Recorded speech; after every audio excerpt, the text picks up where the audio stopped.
Hello and welcome to a special edition update. This is the Today's Soapbox podcast, and this is a bonus episode.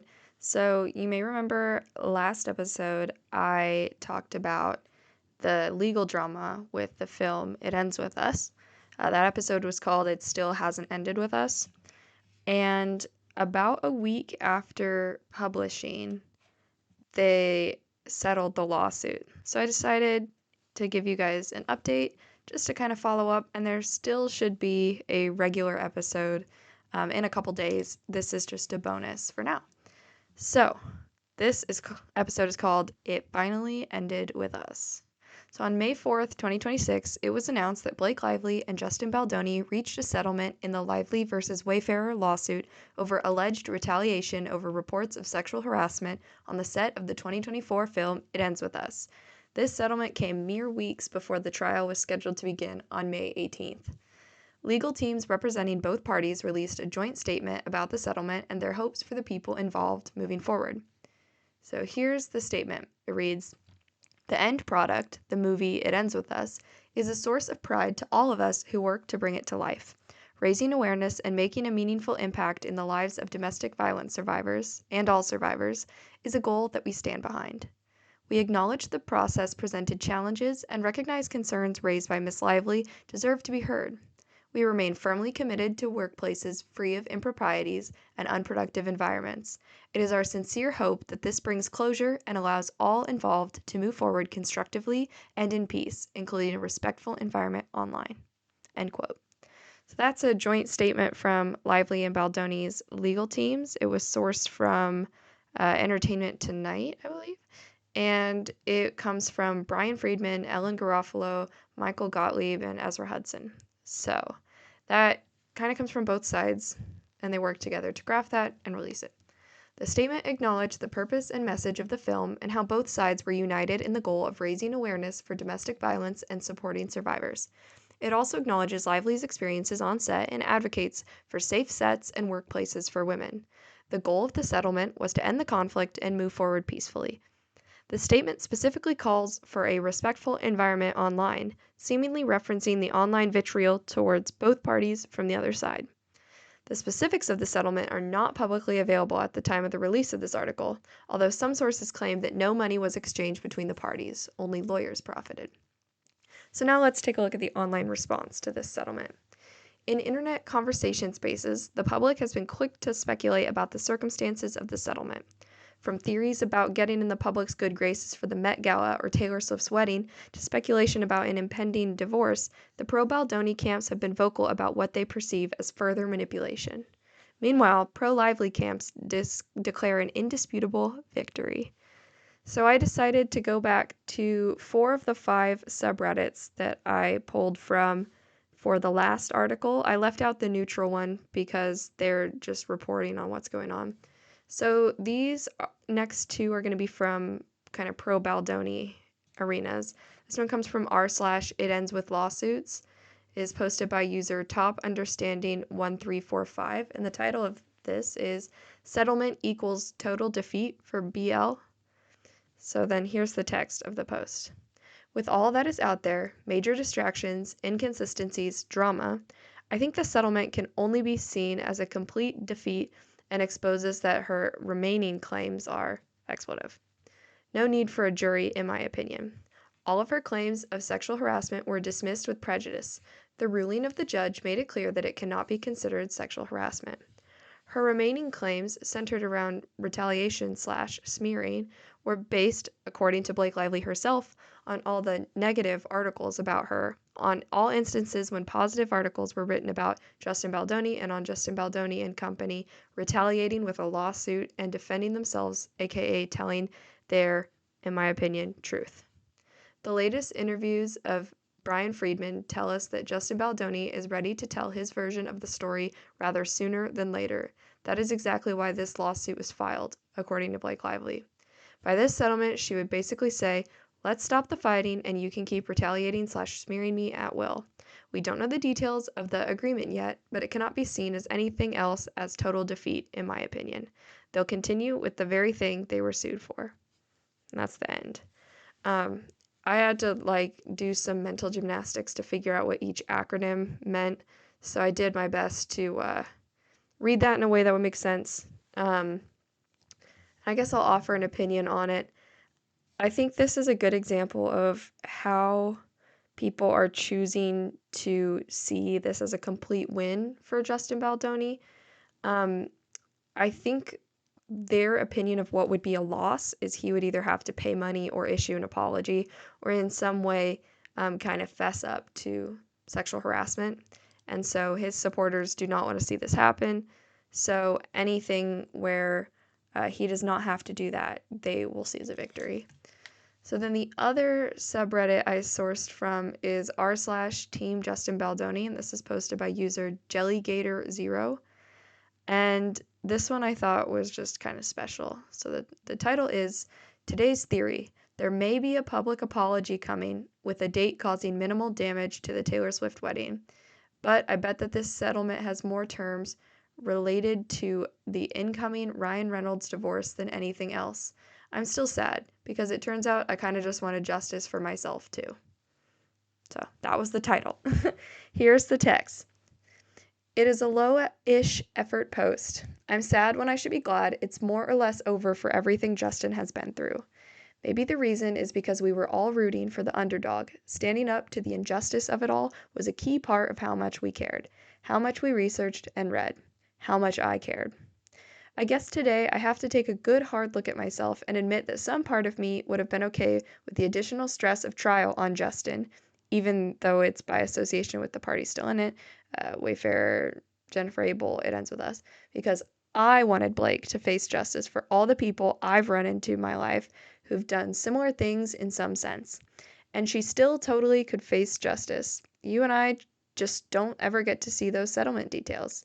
She could genuinely be absolutely expletive by those items, and we'll never know. That's why I'm taking a hard look at myself. I wanted to know. I wanted to experience that justice vicariously. I wanted. And that low-key kind of tells me that I'm not being as honest about justice for Justin as I wished were true about myself. I wanted justice for myself on behalf of every bully that's done something like this and gotten away with it. And that's a me problem. At the end of the day, if Justin and Garofalo and Fritz and Friedman and Shapiro and Bach and every single other associate and paralegal on their team are happy with the terms, then I will reflect on my own expletive and remember to be happy for them first and foremost. I'm still sad though, and that's okay. Emotions don't have logic, and today feels a little emotional. End of post. I don't know what to say other than that felt very parasocial. This user seems to I'm trying to be measured about how I say this. They see themselves as relating to Justin Baldoni as a fellow victim of bullying. This troubles me because we don't know the details, and it is hard for me to hear somebody complain about on-set conditions and the feelings of harassment and just violations of their personal space and privacy and their terms. I don't think those allegations are bullying. If somebody telling the truth about you makes you look bad, the truth is not the problem. Like, you are the problem, if that makes sense. Like, if you have something about you that you're hiding that makes you look bad, like, if that comes out, that's not the fault of the person who exposed it. You did the thing, and that doesn't mean you can't grow from it. I don't think this needed to be like it's over for everyone involved. I don't think careers needed to be ruined over this. I think this is a need for accountability and turning around and better implementing boundaries on set. I think this could have been a learning lesson that never went public had Justin Baldoni, gone forward and learned from the allegations made and been like, cool, these are my blind spots. This is what I need to fix. And the involvement of all the PR firms and all of that, I don't think was necessary. And I think a lot of this could have been avoided had maybe some of Blake Lively's uh, friends and her husband not gotten involved, because that made it more intimidating.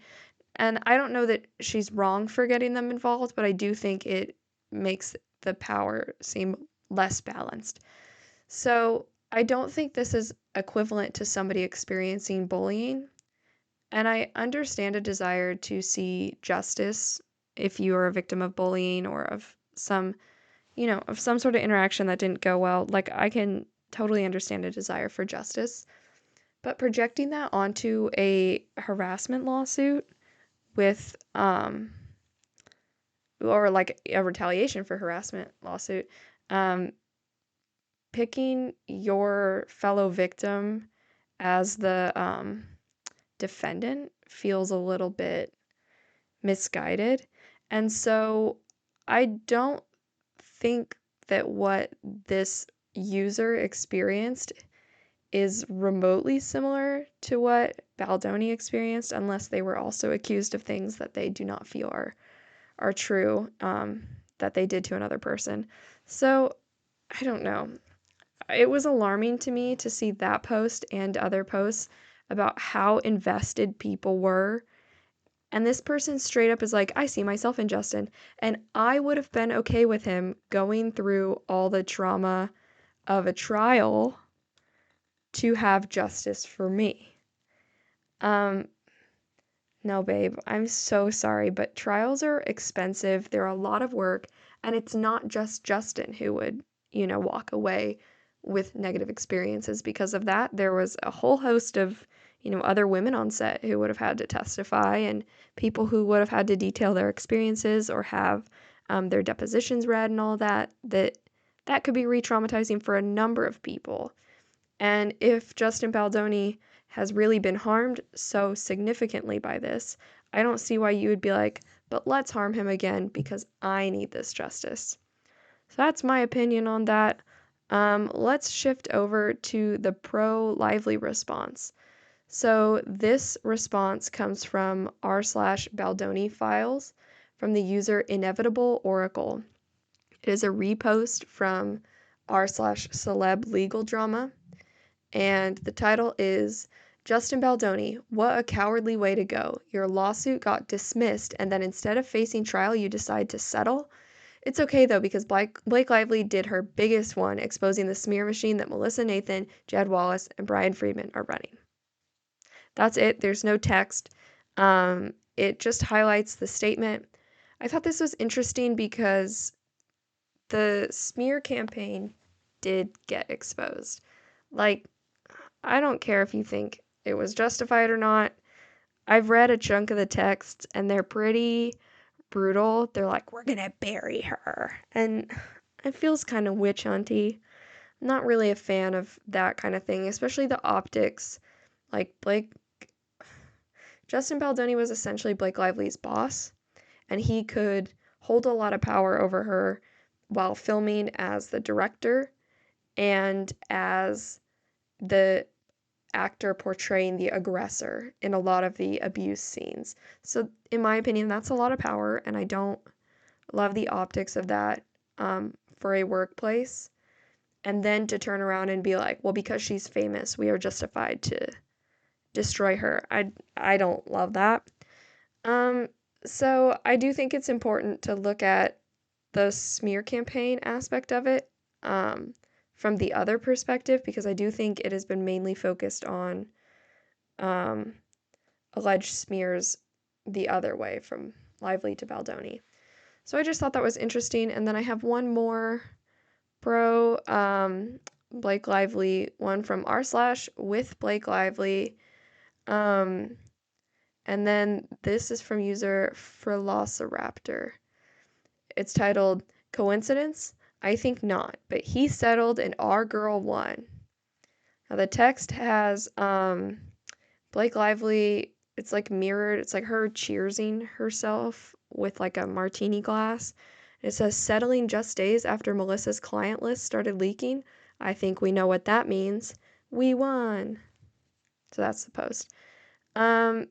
People in the comments are looking for this alleged client list, but I've seen this post, this like little video of her like doing the glasses clink, in several different places. This is kind of a, I'm watching it now and she doesn't even like clink the glass with herself. She clinks it with like her own shoulder. I don't know. It's weird. Um, but I mean, shout out, I guess. So, I don't know. It feels a little naive for the Blake Lively camp to be like, we did it. Our girl won. And I just don't love the whole like our girl language. Um, it feels a little bit like unserious and diminutive for what the case was about. Like, I don't know. I've watched a lot of court footage.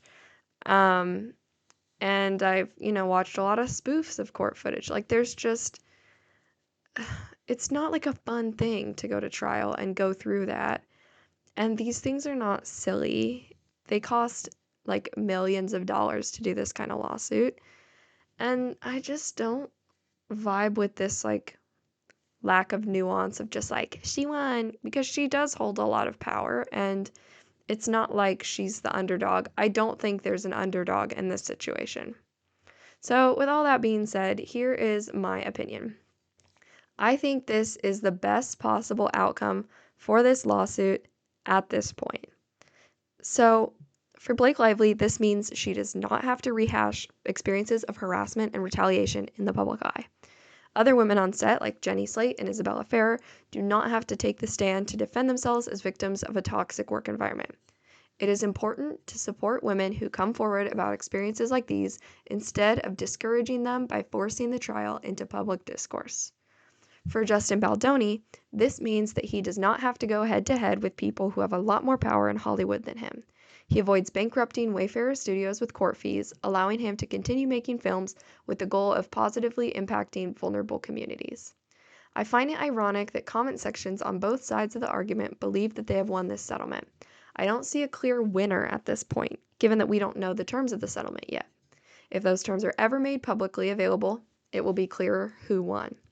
I don't think this lawsuit should have ever been this sensationalized. Choosing a side removes nuance and encourages people to get into spaces that only present information that confirms their bias. I would be satisfied if we never find out the terms of the settlement, because then we can hold onto a united mission of supporting victims. So that's the end of the article. I'll just elaborate for a second. Both sides see their preferred party as the definitive victim and the other as the definitive aggressor.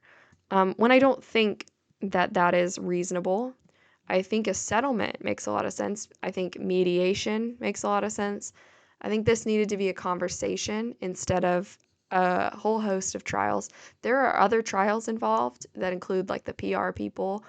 Because there's like this whole thing where like one PR person worked for one agency and then left and took a client with her. And I mean, it's crazy. So I just don't feel like this is a clear-cut thing, but both sides hold the opinion that they need to support the victim.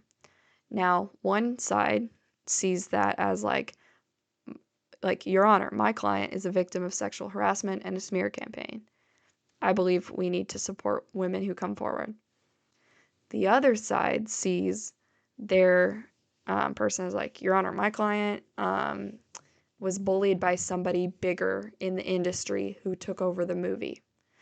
Now, both of those are arguments to be made. There's lots of conversations about, how women are treated in the workplace. There's, Me Too movement stuff and all of that. And Justin Baldoni has been supportive of all of those things. That's like part of his whole platform. And then the other side of things is just the powers that be in Hollywood. And I don't know. There's a lot of conversation happening about the role of power in Hollywood and like how these rich people go to like the Met Gala, which Blake Lively was at the Met Gala the night the settlement came out. I was kind of like, you gotta go to the billionaire ball? That's not my favorite. And of course, the Blake Lively side was like, yay, she's so strong. Look how beautiful she looks. And the other side was like, she's at the billionaire Bezos ball and she's telling photographers how to take pictures of her dress and she's being rude and I don't like her. She seems like a mean girl. I'm like, guys, this cannot be the conversation we're having. Like, Hollywood power is a thing that needs to be examined and looked at. It's reasonable to critique people that went to the Met Gala. There were people who went that I was kind of like, come on, why did you have to go to that? And it's also reasonable to critique men for, not okay behavior. Both are reasonable. And so if we came together and actually supported victims instead of, you know, building victim complexes and echo chambers where there didn't need to be one, I think that would be a lot healthier for all of us. I also want to address the fact that I've seen so many comments calling Blake Lively a mean girl. First off, um, mean woman. She's an adult. She's a mean girl. Like, Mean Girls takes place in a high school. The movie, Mean Girls, it takes place in a high school. They're girls, they're children. Fine, you can call them mean girls. Let's stop calling adult women girls as a way to, like, box them in and diminish them. I don't want to be a mean girl. I want to be a mean woman, for one. For two, calling someone mean for advocating for themselves, come on. Come on.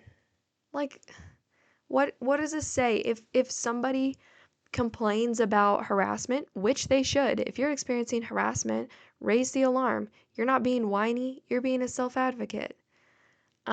If they come forward and they're like, I don't know, I actually didn't like your attitude when you talked about that guy who was, violating your privacy. I didn't like your attitude, mean girl. That's not a good incentive to come forward.